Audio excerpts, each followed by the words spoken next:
भौजी तहार कजरवा बहुत जान मारत है हो। अच्छा अरे पतरई पातर हिउ मोरे भौजी की पतरई का जरावा देव भौजी पतरई का जरावा हे अरे पतरई का जरावा देव औ दई कई का जरावा तू मारो न जरावा की हराली हो जनवा मार भौजी हराली हो जनवा।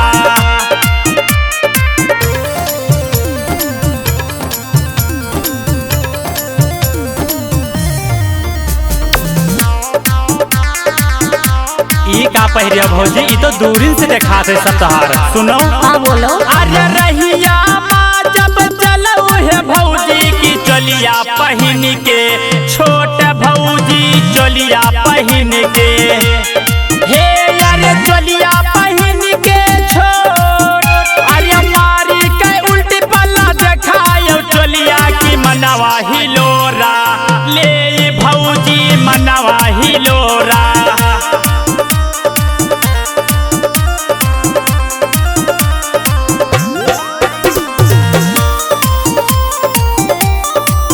सुंदर सुंदर चेहरा दिखाओ थी बाप रे बाप।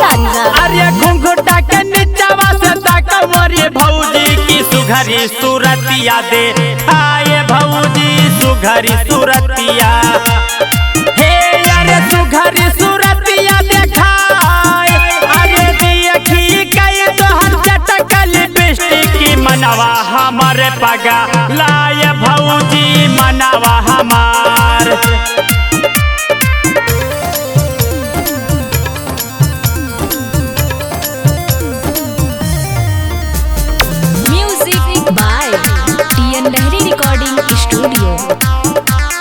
ले सुनो अपन कला। अरे नकवा कई तोहरा नथुनी है भौजी की होठवा मचुम्मा ले भौजी होठवा मचुम्मा। हाँ तो हे अरे होठवा मचुम्मा ले अरे देखी कई तोहरा होठवा कैलाली की जियरा पिघलिगा मोरे भौजी जियरा पिघलिगा।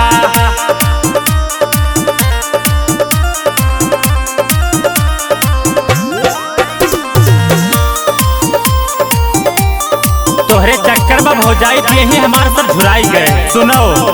अरे तोहरे सपनवा देखी मोरे भौजी की दहिया सूख गए मोरे भौजी दहिया सूख गए अरे दहिया सूख गए मोर और एक बेरी गलवा में चुम्मा चिखाए दे की मानव कहनवा तोरे भौजी मानव कहनवा।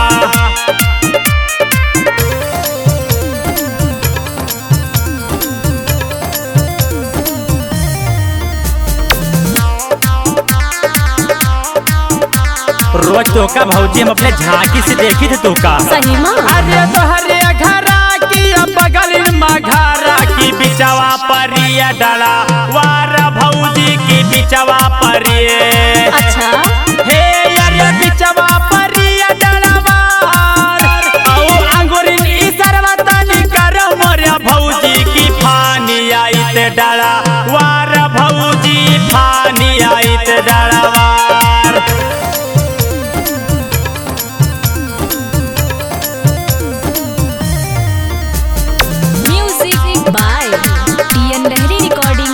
अरे भौजी भैया बाहर गए चलो चली हमरे साथे मऊ जुड़ाओ।